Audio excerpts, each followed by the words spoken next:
Hello and welcome from COP30 in Belém in Brazil. With me is Tomas, the Deputy Secretary General of International Telecommunication Union, ITU. Tomas, welcome to the Nokia and the Finland Pavilion at COP30. Thank you, Subho, and really thanks to Nokia for being our great partner and Green Digital Action for over 2 years now. It's really great working with you to make sure that the digital sector is greener and we contribute to others being greener as well. Thank you. We've been very fortunate to collaborate with ITU, and the leadership that you and ITU have shown in driving the communication industry forward is exemplary. It's been already a couple of days and been a bit more at COP30. What's your biggest take so far? So there are a few, Subho, but one is back to AI. There's a lot of discussion here on digital and artificial intelligence. Clearly it marked a difference from before. Of course, in the last two COPs we had already Green Digital Action, we have a discussion on AI, but there you really see a lot of discussion on it across different topics. You see that on adaptation, you see that on mitigation, you see that especially as a tool of reporting and monitoring of the climate agenda.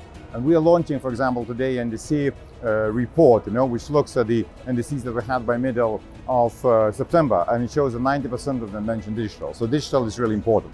The second piece is implementation. It's an implementation COP, so we also focus on implementation. So that's why we, for example, launched GDA or Green Digital Action Hub to make sure that all these different implementation efforts are brought together. But the third thing is now that implementation really needs to materialize with a specific indicator, specific measurements, and really those actions that we can tangibly measure and tangibly implement. I think here there's still a bit of a gap. So everyone recognizes digital is important, everyone recognizes implementation is important, but we still have gaps in accurate measurements, we still have gaps in accurate assessment of impact, for example, of AI. So this still needs to be bridged. We have a suite of standards that we're working on. Some of them are already finished, but this is really highlights how important that work is. Thank you. I was very excited about hearing about the launch of the AI Climate Institute, and clearly there's a lot of opportunity there using AI for climate, but also looking at AI's climate impact. As Nokia, as you know, we've been building this infrastructure for a long time, and what you mentioned about equitable access, the skill building, is of course very close to our heart. But also looking at AI's footprint in terms of the energy and circularity is key part of it. You may have seen that we have recently launched our partnership with NVIDIA in terms of accelerating AI RAN. Of course, we want to do that in the wide area network, but also how can we accelerate the data center networking and in the AI supercycle.